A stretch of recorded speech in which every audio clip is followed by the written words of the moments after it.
Hi, good evening, everybody. Apologies for us muting you, but just so that you can, as we normally do, so you can hear the speakers of this evening. Very pleased to welcome everybody to this evening with World War II veteran Norman Bartlett. Very timely, of course, with the 76th celebration of VE Day this Saturday, 8th of May. That of course recognises the Allies' formal acceptance of unconditional surrender of German armed forces in World War II and is part of the National Military Appreciation Month. You see, the timing of these 41 Clubs events don't just happen by accident, you know. So before we hand over to, I would like to lead up to introduce Norman and lead us into the event. I will welcome to pass you over to Don Mullane, the National Commandant. Sorry, or is it Peter? Don or Peter to... I think it's going to Peter first. Peter, National President Peter Good, to formally welcome you to the evening. Peter. Ian, thanks, Peter. We've got too many Peters on here, so the wrong one come on first, not to worry. Welcome everybody to another great Connects evening. Thankfully, things are looking better. The light at the end of the tunnel seems to be coming out and getting more bookings coming in for later on this year. So hopefully be getting out and seeing a few of you face to face. But we will keep on with these great Connects evenings. So I'll hand over to Don now, who will give a quick commercial on the next upcoming events in the next few weeks. And then we'll look forward to listening to Norman and his little lad, Peter, to give us a great talk tonight. Thanks, Don. Thank you, Peter. So everyone, just to let you know, next week we've got coming up, we've got John McGovern, the former captain of Nottingham Forest back in the Brian Clough days when they won the European Cup. Before that, this Saturday, the 41 Club Wine Club on Facebook has got its first virtual wine tasting at 7:30 this Saturday evening. If you're interested in wine in any way, do join the club on Facebook and see if you can book in for that wine tasting. It would be really good. So without further ado now, I'm going to hand over to Peter McBride. I'll say which Peter it is so we get it right, who can introduce tonight's speakers. Over to you, Peter. Okay, thanks, Don. Okay, so to further introduce Norman and lead us into the event, I'm very pleased to welcome from Fleet 41 Club, in my own region 24, Southwest London, Surrey and Sussex, our own region, Andy McLaren and past president David Kellum, who will liaise and chat with Norman and his son Peter. We're very much looking forward to the evening, so guys, over to you. David, you're on mute at the moment. I'm sorry, you, Andy. Hi, everybody. David Kellum here. I think I'm past chairman, not president, but whatever. I guess like a lot of people, I was chairman of Fleet 41 Club in the year 2019, and expected to hand over in March 20. But you know, something called COVID came along, and I guess like a lot of us, we sort of stayed on for another year because most of the, you know, we couldn't really go out, etc. And during that year, in November of 2020, I watched the Royal Albert Hall Festival of Remembrance because we've been told by our golf club that Norman Bartlett, who is a member of our golf club, a life member of the golf club, was going to be doing one of the readings. And I knew Norman, I knew of Norman, but I didn't know of his history. So I watched that event and then I thought, you know what, I'm going to try this on and see if he can come and speak to us and hold an event here in Fleet, which we did. And we raised £600 in February for our local hospice. And it went so well that, to be fair, Andy McLaren, my colleague, thought it would be good to bring this to yourselves. I think you'll see from Norman, he's now a 95-year-old youngster. We've got his, as was said earlier, we've got his son on the call as well, Peter Bartlett, and I would like to thank Peter actually for all his help and his technical wizardry. But at the Fleet event, we covered a lot of various subjects, but we've cut it down tonight to focus mainly on Norman's career in the Navy and the world and during World War II. There'll be a bit about family. There won't be anything about golf or his singing career, etc. But I hope you enjoy it, because this is an amazing guy. Now, let's share my screen. Hopefully. There we go. So, everybody see that, I hope? Yeah, I think so. Yep.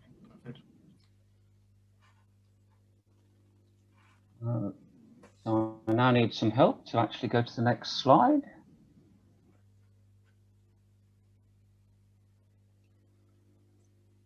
Hold on.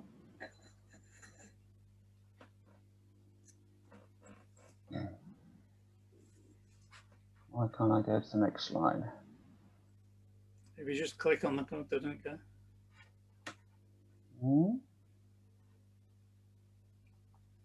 If you're running it in PowerPoint, just click on the slide, David. Yeah, I've done that. Down arrow. Just next.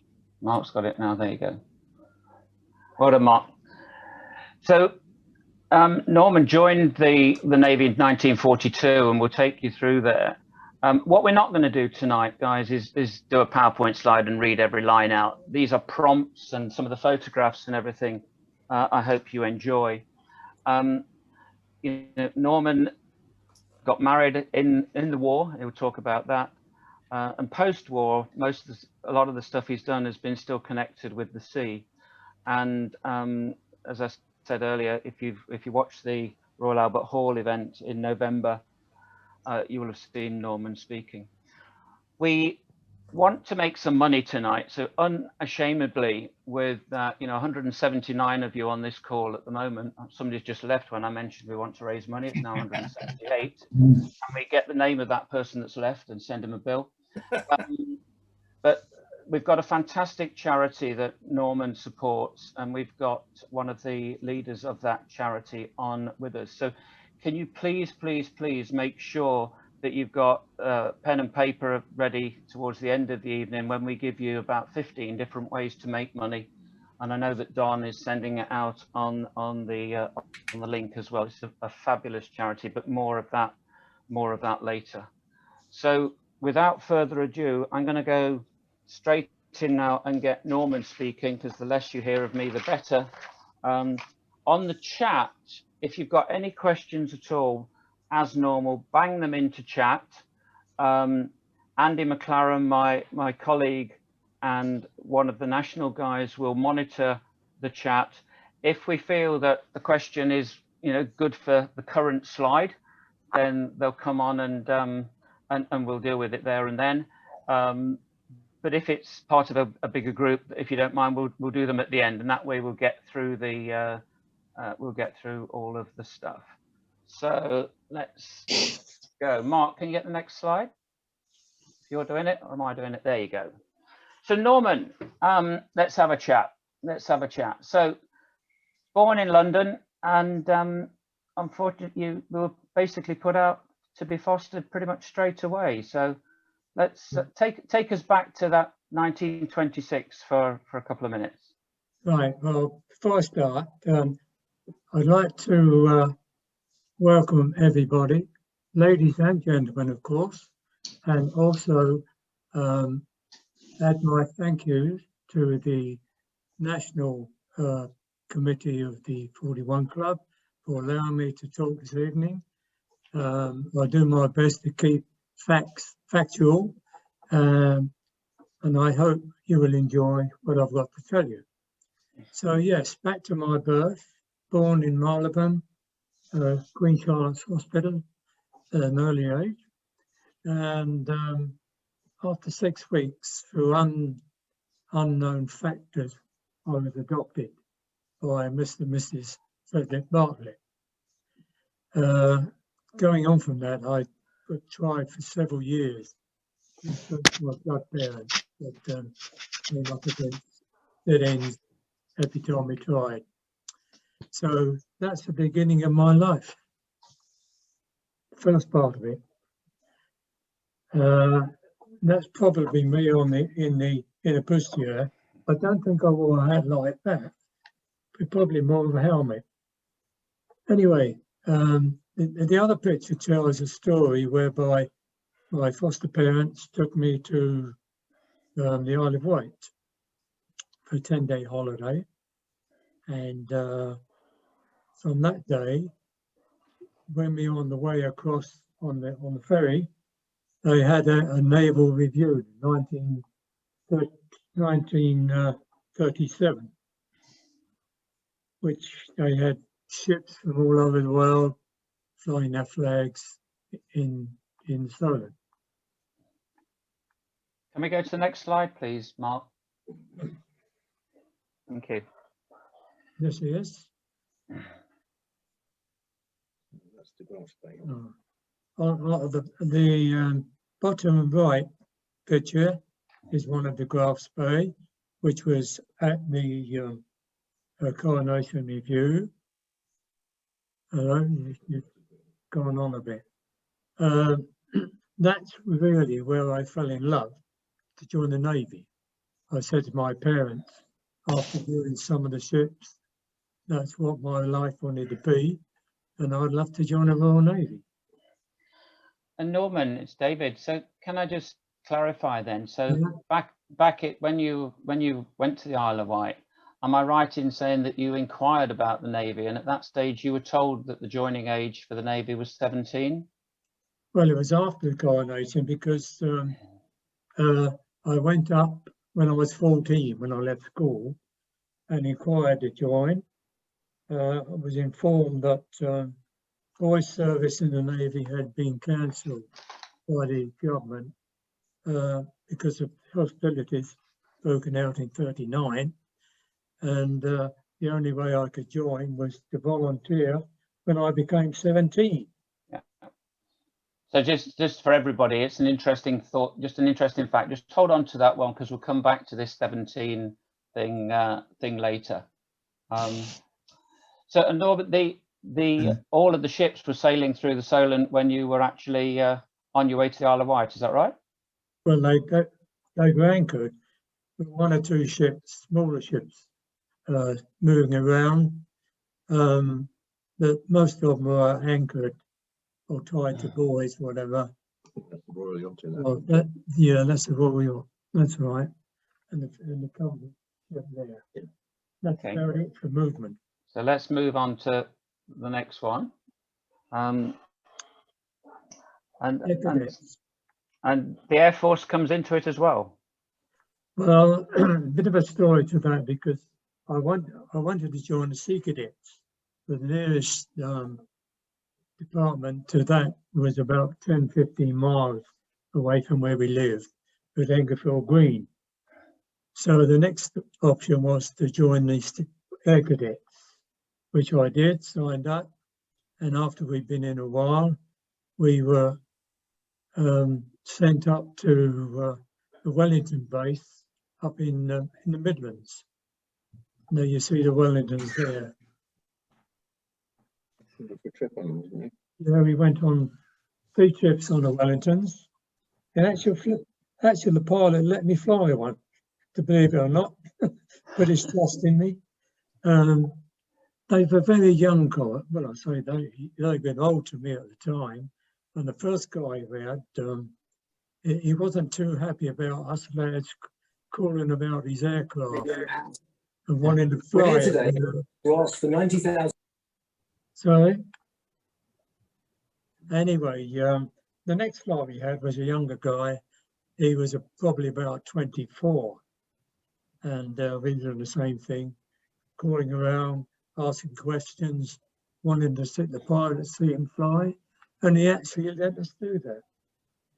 And I can honestly say that I flew a Wellington bomber. Let's move on to the Navy got it, hey? The Navy, yeah. Well, that's showing those flags because when I wanted to join the Navy, I wanted to go in the signals. So when I went up to join, when I was old enough, well, literally not quite old enough, I had a medical and they found that I was colourblind. So they said I couldn't go into signals, but they would only take me in as a stoker. And I didn't fancy going down below in the engine room. Move the slide on. Yeah, That's it. there you go. So I was coming away rather deflated, disappointed, and as it happened, in the office there was a young naval officer. He had a plane on his wings, so he's his pilot, and he called me over and he said, "Excuse me, lad," he said, "I've been listening to your conversation, and I understand that you're very disappointed that you can only get in the Navy as a stoker. How do you fancy joining the Fleet Air Arm?" So I said, "Well, that sounds interesting." He said, "You would be, if you do join, you would be sent to training base as an air mechanic. And then you would be dispatched to aircraft carriers at a later date." Which I thought, well, I'll accept that. At least I'm in the Navy, a part of it. So, That's training. Next slide. training up at Warrington, Gosling, HMS Gosling actually. There for 3 months, did the air mechanics course. And the last week, we were sent home on leave when we'd all passed out. And we had to go and collect our warrants on the railway to come home. And there happened to be a notice in the Master Arms office on the wall. Excuse me. Seamen gunners wanted for the Royal Navy. So we inquired what it was all about. And the officer told us, you know, that the Navy was now recruiting. Would you like to sign up for that? Which I did. So after 3 months training as an air mechanic, I then became an effectual gunner. This was the Butlins camp, wasn't it? Yeah. Oh, yeah. The Butlins camp on the left, HMS Royal Arthur, was the first inducement to my naval career. We were sent up to Skegness, the Butlins holiday camp, which David knows something about anyway. And we did basic training there. We were all kitted out. In fact, the Navy commandeered it as a main base for uniforms, dishing out uniforms.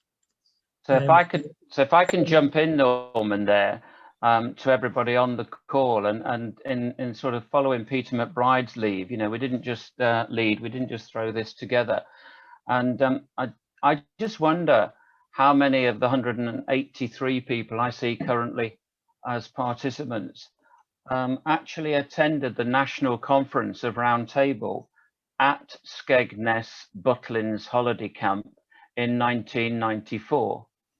Andy is definitely a yes. I'm definitely a yes. And those of you that did, or indeed any of the conferences around that time, just put your name into the chat room, because what that camp was doing back in 1994, in 1942, sorry, was giving the training to people like Norman, who, you know, effectively delivered the free world to us and allowed us all to join in full and fellowship in 41 Club. And just to prove it to you, There you go.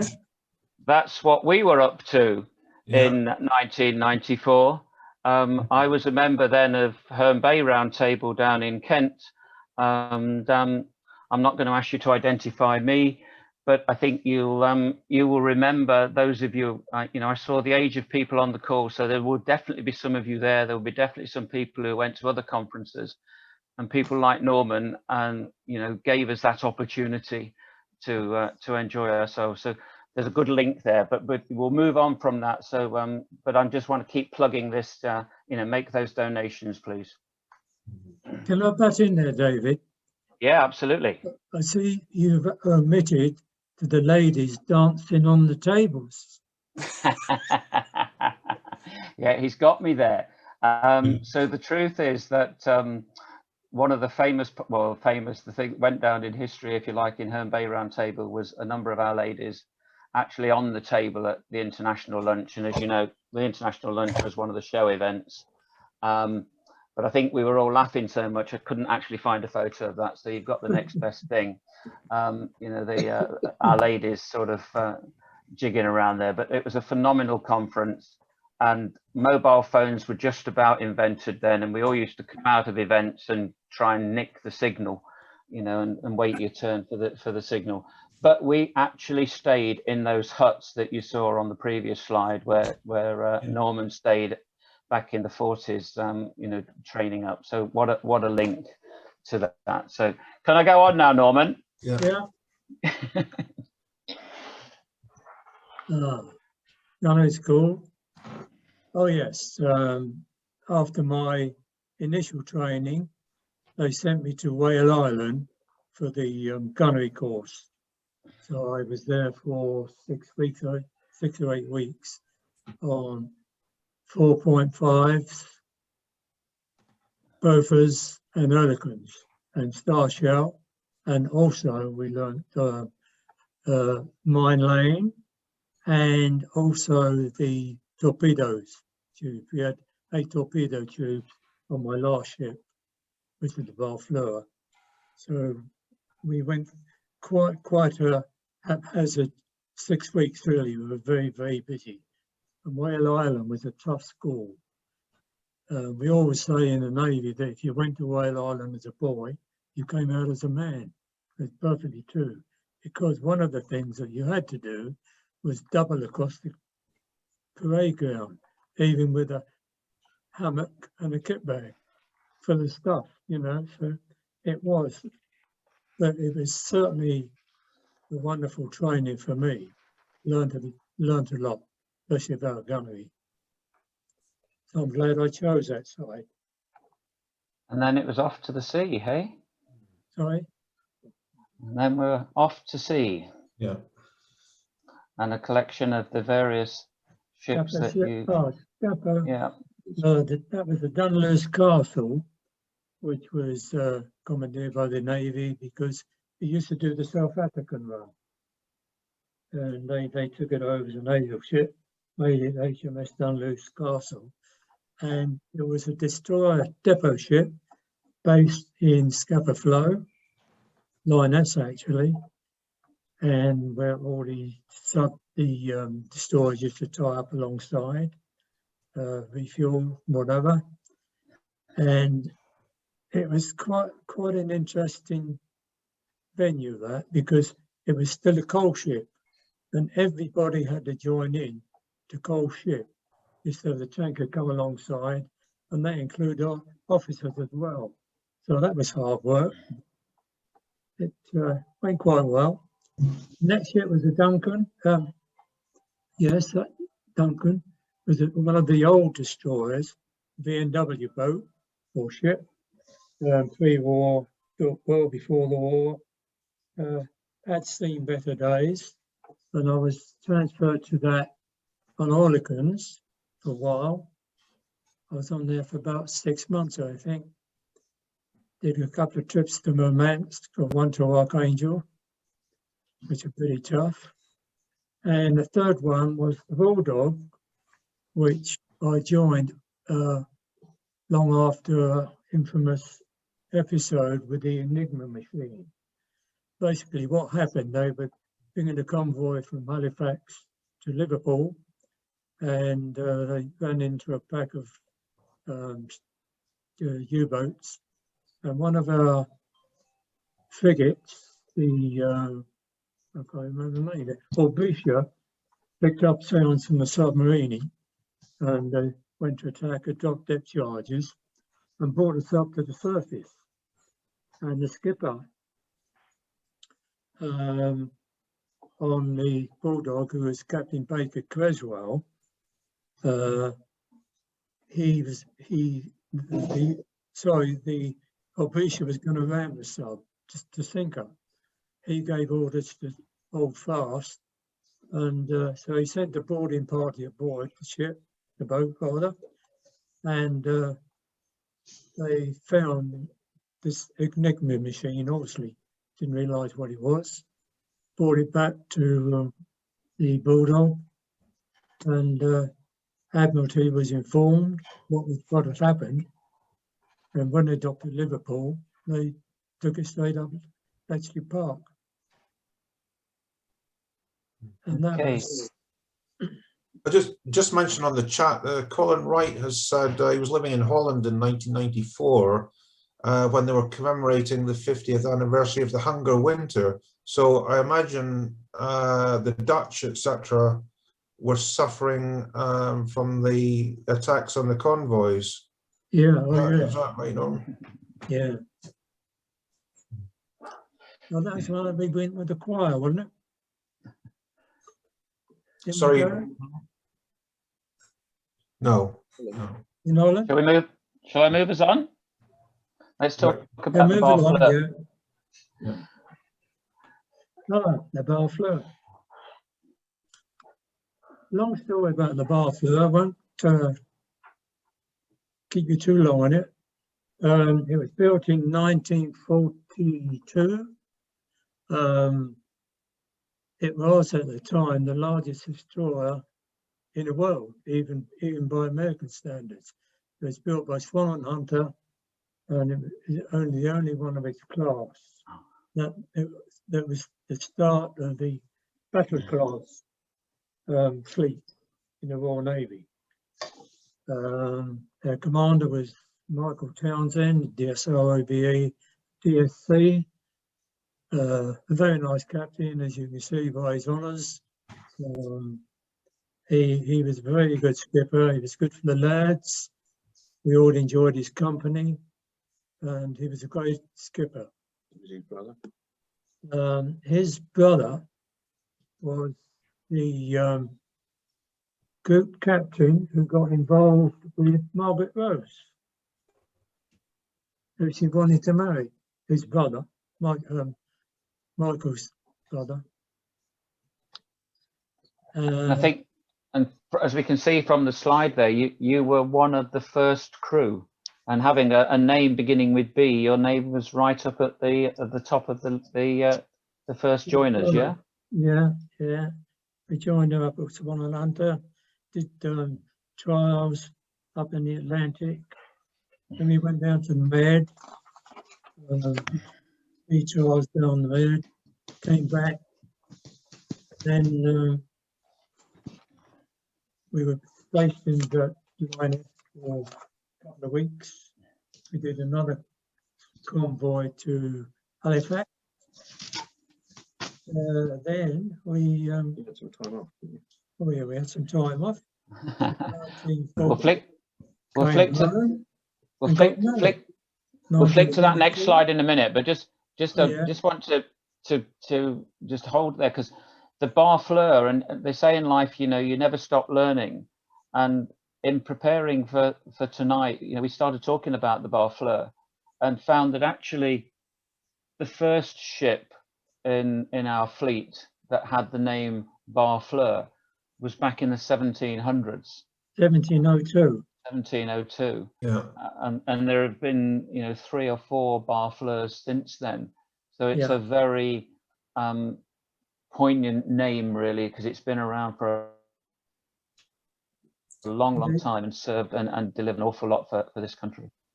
And how it came about, the name Barfleur, was the fact that Battle of Vigo, where Barfleur, the French ship, captured a British ship. The can't remember the name anyway, and then they used it. They used it, and next battle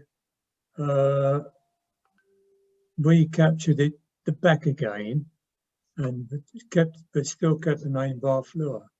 And of course, it went through the 4 stages, where the last one they still named the Barfleur. Can I just interject on a question that's been asked by Les Bedworth? The picture of the Barfleur, is that Arctic convoy paint, Norman? Paint. Is the colour scheme, Oh, is that yes, particular yes, to the yes, Arctic yes. convoy? I think we had about 4 different colours of paint on for different areas of the world we sailed in. But that was the job we used to like doing, because we first repainted it going down the after this one, going down the Suez. We accidentally, 4 of us on one side, slipped our ropes because we had a platform, and actually fell in the Suez Canal, would you believe? So it was intentional, but the skipper wasn't very happy about it. And then in December 1944, you had a bit of leave. You had something to do. Yeah, there's something to do. Came home, met Betty again because we got engaged before, and then we got married on December the 23rd, 1944. That's the church, St Jude's Church at Englefield Green. Now, on the big picture with the bridesmaids and the guy on the left, his name was Leading Seaman Ted Goody. I served with him on the Barfleur. In fact, he was on our mess deck. We became very good friends, and I asked him if he would do the honours of being my best man at the wedding, which he condescended to do, and that was that. And Betty is very much still with us. So you're 77 years of marriage. And how many telegrams and letters have you now had from Her Majesty the Queen? Well, since then, hundreds. So all you need to do to get a telegram is stay married. You got your first one on was it the 50th anniversary? And oh, from the Queen. Yeah. Oh yeah. Yes, for the platinum. Oh yeah, 70 double platinum. We had 2 for that, didn't we? And 1 for the 60th. So we got 3 altogether. And it was. I think she knows us off by heart now, actually. So you had a couple of weeks leave to get married and have Christmas there, and then it was back, yeah. Back to sea, yeah. Oh, we did further gunnery trials. I went down the Med again. We had a couple of Beaufighters planes attached to us who were towing targets. So we were shooting at them, you know. They performed very, very well. They did a great job. Because the problem was we had, which I omitted to tell you, that we had a Mark IV director from Vickers. It was a new machine fitted, which had radar. It focused the guns, gave us all the information, distance, height. We had a lot of teething troubles with it, but with the Beaufort boys who helped us cure that, and Vickers, we had our Vickers mechanics with us well, and they were happy about it, and we went on from there. So I came home, had 14 days leave, then we got went back up to Scapa Flow from Portsmouth. We picked up another destroyer, the Wrangler, and then we proceeded to join the Duke of York, go down to Pacific. On the way down through the Med, we struck a submerged object in the water, and we lost the haystack dome.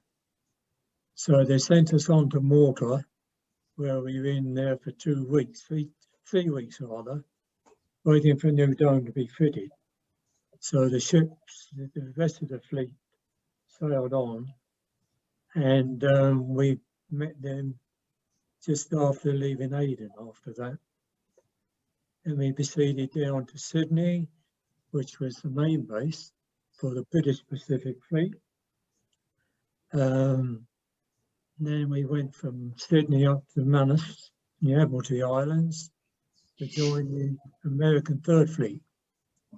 Now, the American Third Fleet was, well, let's start with, go back to the British Fleet. The British Fleet consisted of 1 battleship, 4 carriers, 6 cruisers, and 22 destroyers. Now, the American Third Fleet consisted of 5 sections, as we were. So there's 5 battleships, whatever we had. It was a vast number, and that was not counting all the merchant ships who acted as fleet trade. We used to go back and store ammunition, food, whatever, letters, you know, and before we went into action. Became a flagship. Hmm? When you left Sydney, you became a flagship. Oh yeah, flagship. On the Barfleur, she was nominated the flagship of the destroyer unit, 22, and the guy was who the nominated was Rear Admiral Edelstein. He's being transferred by sea from the Duke of York to the, no, sorry, we were transferring him from the ship Barfleur to the Duke of York via the Missouri battleship American. And you were down. Yeah, and I was, you can see them there, 2 fellas in the front, dark hair.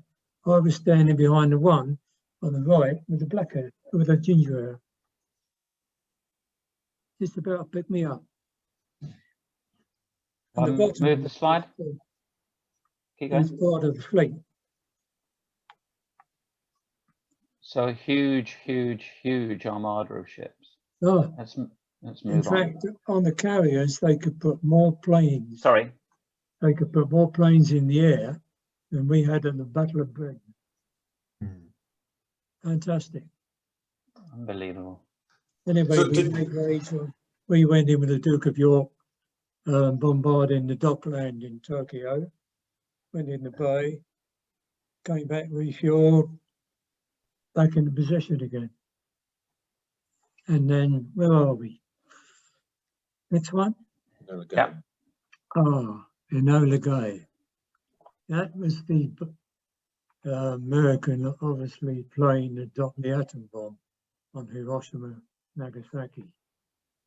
Now, I can remember the date to this minute. We saw there was a marvel. We were called from action to action stations, 4:30 in the morning. Not being told what it was all about, but there was overhead, I think there were about 36,000 feet. There were these 2 planes, the Enola Gator, another one, another bomber, and she had an escort of planes with them. And we could see them flying over. And of course, I think the bomb was dropped about 9 o'clock in the morning, if I remember correctly. And we were told, because we were 80 miles off the mainland at the time, we were told to face west, no, sorry, east. And that's when they dropped the bomb and it went off. Or the cloud, part of the cloud, couldn't hear the bomb though. Did you experience a flash at all, Norman? Were you Yeah, conscious of yeah, it? you could see the flash in the sky, you know, but it wasn't like being fairly close to it, obviously, but it was quite an experience. Then we were told afterwards what it was. And would you like to talk about the signing, Signing, the surrender, Yeah. and the gap that you told me Yeah. about? in Missouri, yeah. Well, we escorted the Duke of York KG-5 into Tokyo, Guam, with the battleship Missouri. On board the Missouri was the overall leader, Admiral Halsey. He was in charge of the whole fleet, including the British fleet, and our man. And we transferred our guy to the Missouri. And MacArthur, General MacArthur was there as well. And the armistice was, in actual fact, the armistice wasn't signed until nearly 10 days after, 14 days actually, after the Japs capitulated, because we had a typhoon and we couldn't go into Tokyo 1. So that delayed the signing, then it was signed. But although the armistice was signed, we still had half a dozen kamikaze pilots come over to attack the carriers. Now our ship was what they call a picket ship to the Indefatigable. Our job was to protect it from submarines, obviously, and kamikazes. Unfortunately, they too got through at one stage because there were so many of them came in, and they badly damaged the Indefatigable. In fact, I had the pleasure when I was up at the Arboretum last year of meeting one of the seamen on board the Indefatigable. So of course, we had a lot to talk about. Can I move us on? Norman, can I just interject? Peter McBride's asking, did you have any awareness at that time of how devastating the results of the bomb had been on Hiroshima and Nagasaki? Well, not at the time. No. I mean, we basically knew that things were going to happen quickly if they did, because but the Japanese, they were preparing for a land invasion at the time, and they even armed the civilians. People often said to me, "Do you think we did the right thing?" Well, my answer to that was the fact that if we'd have invaded them, then there'd have been hundreds of thousands of our boys and even their people killed, because they were fanatics. And you had to be there, especially when the kamikazes came over. They were sheer fanatics. But then, of course, peace was declared, and we had the job of proceeding to Hokkaido or Hakodate to pick up POWs, which we did do in line with an American destroyer called the Bronson. Went through an uncharted minefield as well, and we picked up 250 Australians. I think there were about 24 Brits, and that was on the first trip. The second trip was 500, and the Bronson took about 500 or 600. Took them back to Tokyo and transfer them to the hospital ship for attention and deployment back home. What was their general state of health then, Norman? Was it as devastating as the... Physically, they weren't, well, physically they weren't too bad. Some of them were quite emaciated, but mentally, you could see it, you know, in their eyes. Now, I think what was emotional for us, that when they first came aboard, they knelt down on the deck and kissed the deck, because we had the ensigns and the flags showing, British ensigns, and the American ones, and that was very, very moving.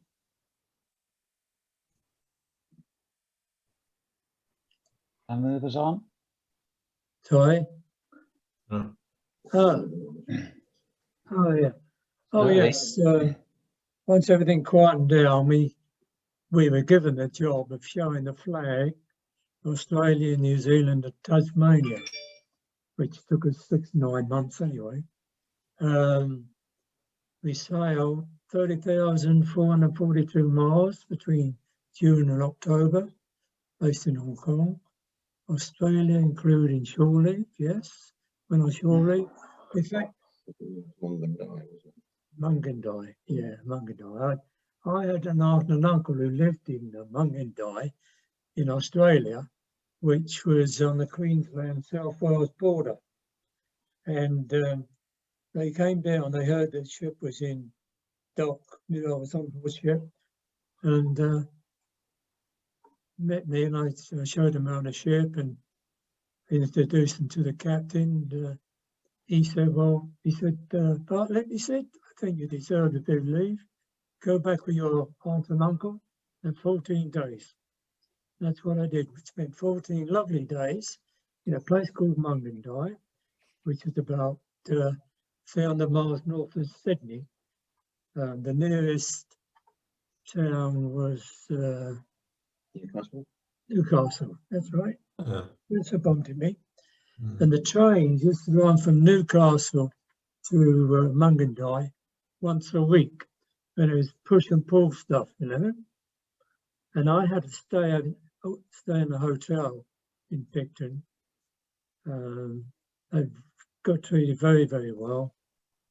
And then got the train up to my relations and had a great fortnight with them. Good job. Mungandai was a little sort of sheep shearing town. My uncle had about 4 dozen sheep. And the local postman, policeman, telegraphist, he was one chappie around the lot. They were very, very good to me. And they even went down to Moree on a racing day. As you remember that, they took a loaded truck full of beer. I think I've never drunk so much beer in my life. And went racing, and that was most enjoyable, so we had a good time. And then when we left Sydney, we went to Auckland, and we had a semi-reef in Auckland, because we were there 3 months. And most of us went up on Leon Farms to the locals, you know.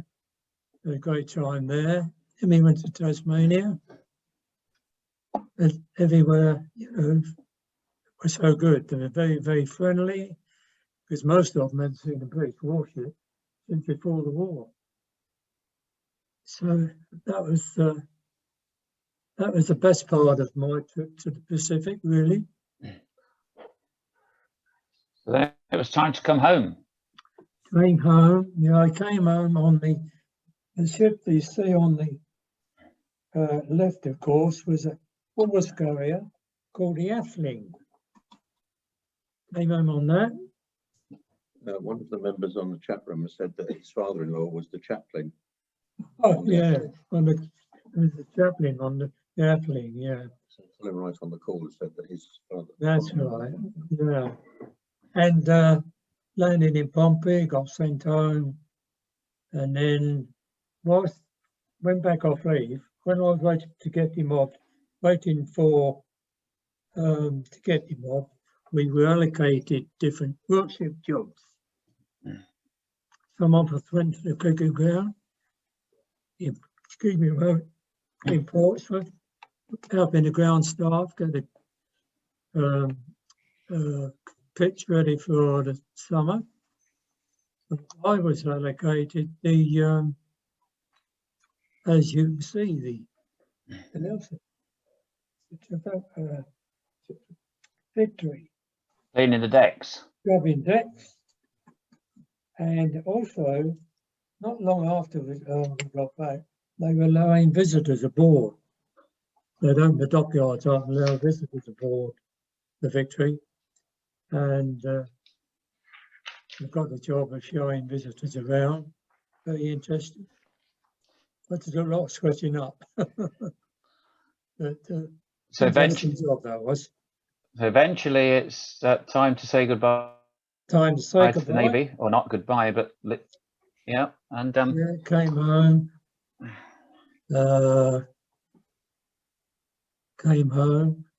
Took my son on honeymoon.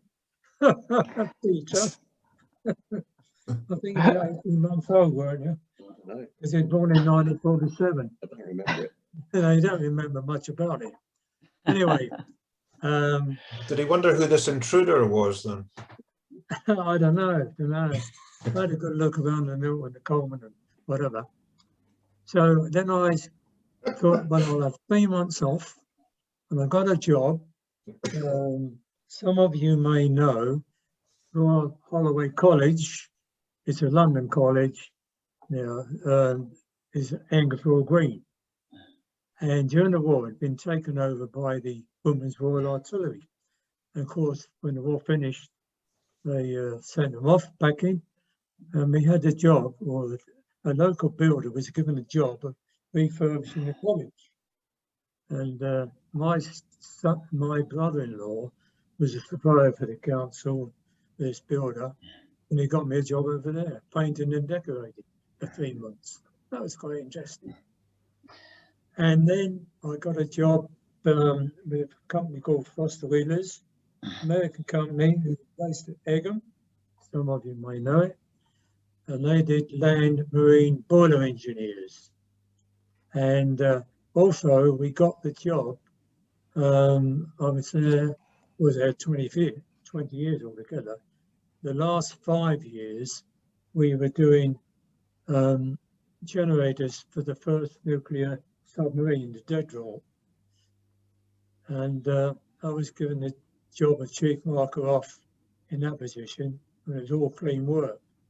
That goes through collar and tie, clean overalls, and that lasted 3 years, I think. Yeah. Very interesting. Very tough job though. But you've never lost the Navy thing, because here we go in the 20 years on. Oh yes. Now in the 60s, a friend of mine was a leading seaman on board the frigate Kipling, as you can see there. It's more like a destroyer, doesn't it? But he was a regular in the Navy, joined before the war actually. He was a leading seaman on there, and I met him through joining the Masons. But I'll go back a bit. The Kipling was a sister ship to HMS Kelly, which some of you know was Lord Mountbatten's ship. He was captain of Lord Mountbatten was captain. Now, the Kelly was dive bombed and sunk on May 1940. And the Kipling took off survivors and also Mountbatten. And they took him back to Alexandria, where they shipped him back home. And a year later, nearly to the day, the Kipling was also sunk by dive bombers from German dive bombers. And she was sunk. And Eric, my friend, he'd been sunk twice before, actually, in other ships. So then I met him, we palled up, and he started reunions for people off the Kelly, survivors of the Kelly and the Kipling. And he asked me if I would do the Master at Arms job, organising it. I said, yes, only two, please. And we had our first one down at Malmesbury, and Lady Mountbatten came, attended, and we had 3 more after that. And she was at every meeting. Very charming lady. Brilliant. The coincidence was the captain was. Yeah, and the captain of the Kipling was Aubrey Sinclair Ford, who was, funnily enough, the brother of our first lieutenant, who was second in command on the Barfleur. So I've got to know quite a few people. And then later on, your grandson decided to join the Navy. Yes, Nicky, yeah, my grandson. He's the middle grandson. There he is there, somewhere. Oh, he's on the left, yeah. Yeah. He was a steward when he joined. He'd been in for 26 years. He'd been out 3 years now. And he was on the HMS Invincible, the aircraft carrier, which you can see on the top corner, left hand. And they started a scheme.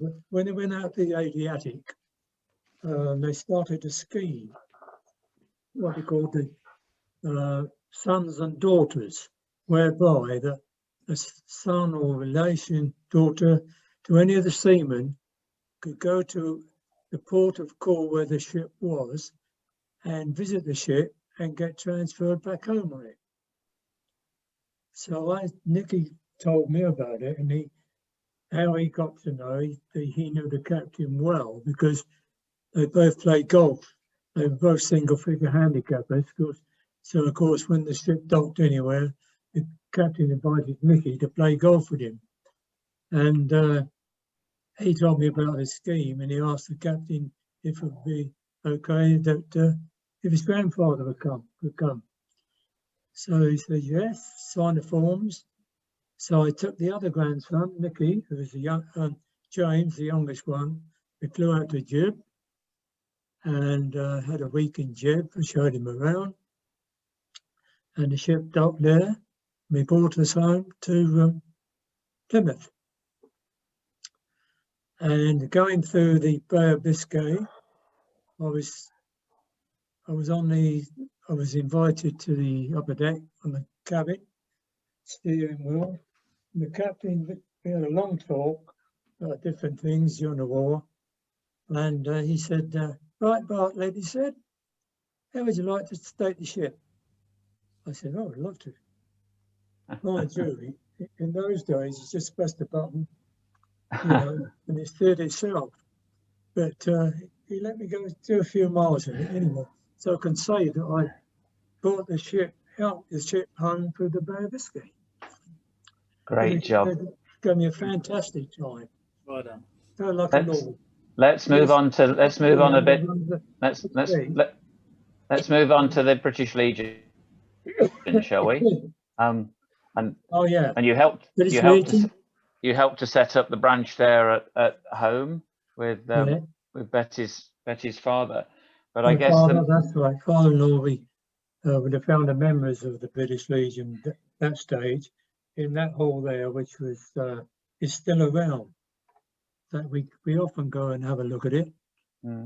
And started British Legion, so we used to attend the functions on a Sunday. And then, sorry, I'm not rushing you, but I just want to to allow the guys to ask some more questions. But so, and in 2020, with the help of Bob Gamble, who cannot be with us tonight, and another guy who lives in Fleet and is one of the very senior people in the British Legion, he got Norman involved in British Legion National, and here he is with his sidekick. So Norman, that was it. Take up the story. That was the Arboretum.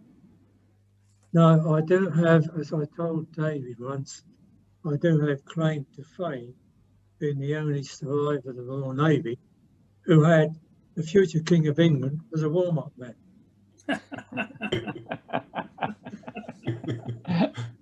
Surely. Right.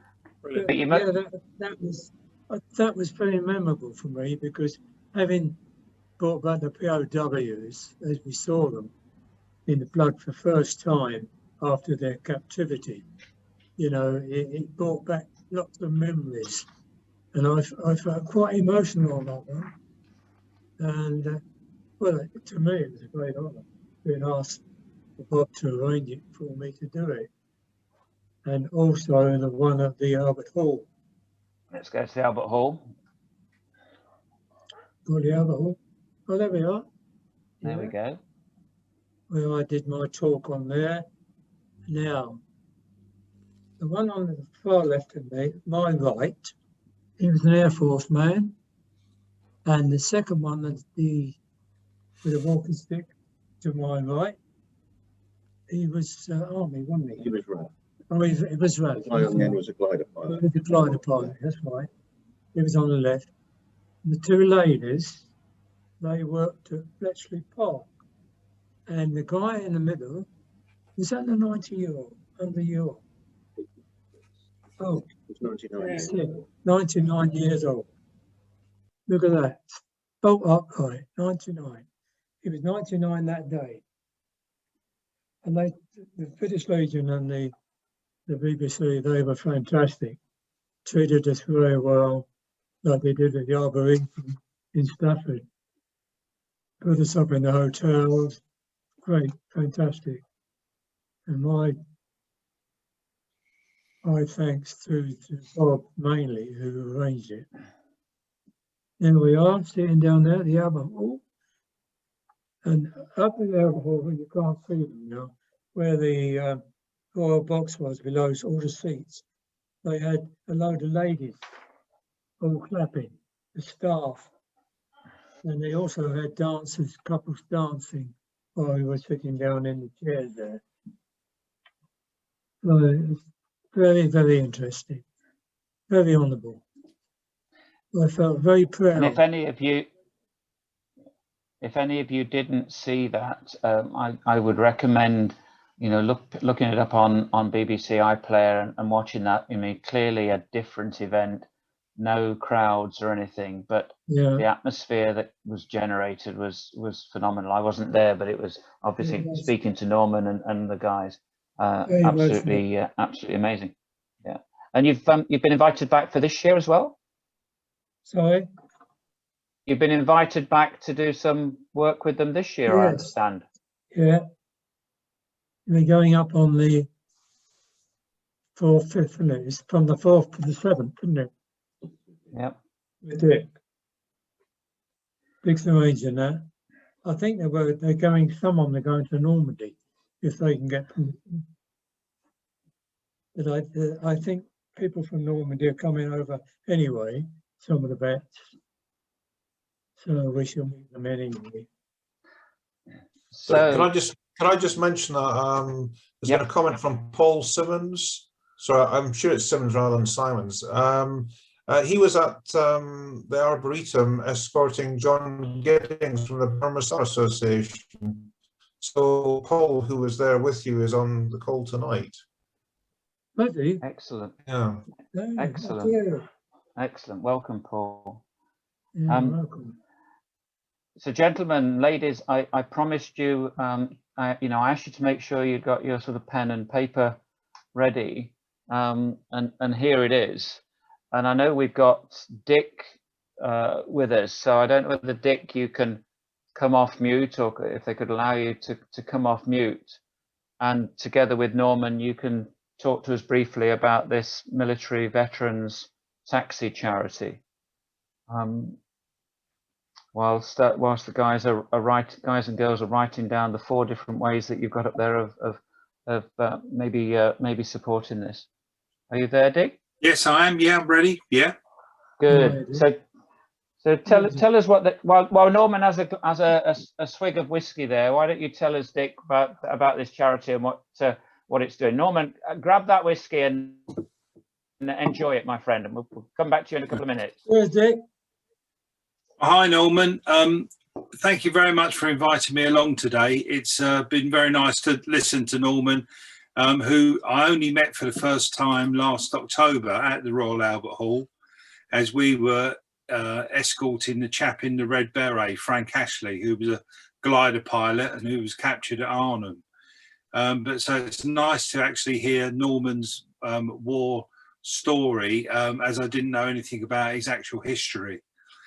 The taxi charity for military veterans, as it's known now, it's had various names during its long life. It was formed in 1948 in the Bedford Arms in Dawes Road in Fulham by a group of cab drivers who wanted to give their mates a couple of days out who'd been injured in the war, and they wanted to look after them.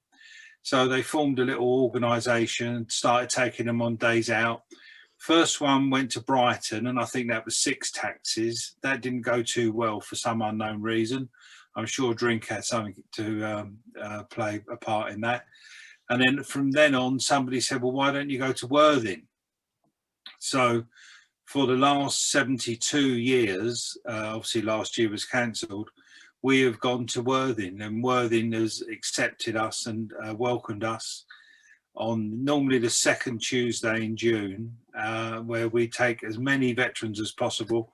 It's normally around about 130 taxis, and we have a great day there. You know, the mayor attends, everyone has fish and chips, and like I say, we have a wonderful old knees up. What we've started trying to do a lot more of in the last 10 years is take the veterans back to Europe, to where they fought. And obviously we take all veterans, all World War II veterans, wherever they fought, because you can't sort of, you know, put any perimeters on it these days and say, well, you weren't at Normandy, so we can't take you back there. Everyone did played their part. There were one big group, and as was mentioned earlier, if it wasn't for these guys, you know, we wouldn't enjoy the freedom that we have today. And that certainly isn't forgotten by the French and the Dutch civilians and the people who welcome us when we get to these places.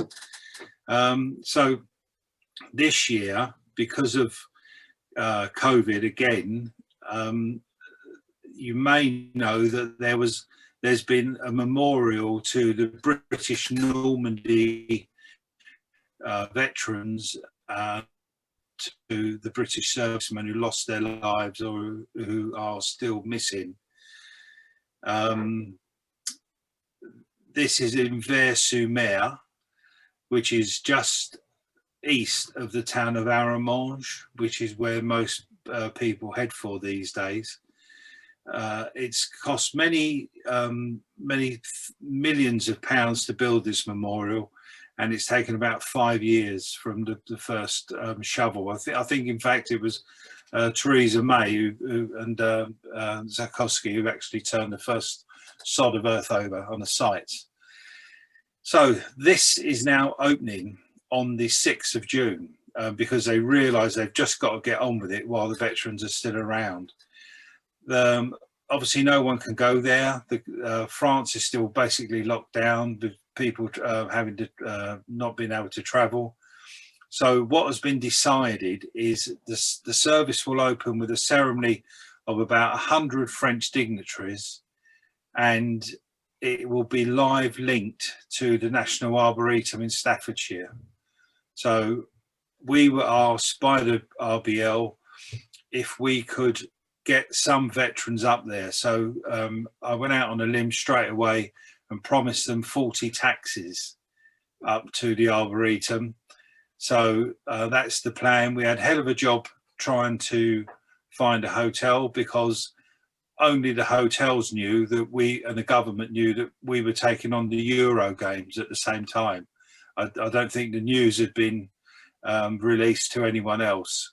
And most of the hotels in the area were booked up because of the teams for the Euros. Anyway, we found a nice hotel. So we've got the whole hotel. I think I've got probably about 130 altogether in the party. Obviously all COVID rules and regulations apply. In that, we've got about 45 World War II veterans that we'll be taking to the Arboretum on the 6th of June for the service and for the live link to come over. Norman won't be alone. We're very Royal Navy top heavy, and some of them were even gunners, both on the 4.5 inch and on the Bofors guns. So I'm sure there'll be a lot of chat in the bar that evening about I shot more than you did, and I hit the target a bit more than you, and whatever. So Norman will be in good company, and I'm looking forward to being able to chat to him a bit longer. Thank you, Dick. Thank you, Dick. Let me bring Andy in, please. Andy, do you want to pick up any final comments in the chat room, but more importantly, maybe just say a few words about the portrait on the right-hand side that I know with another hat on you were heavily involved in. Yeah, thanks, David. Norman and I have known each other a number of years. We're in Hartmill Voice Choir based at Odiham near Fleet.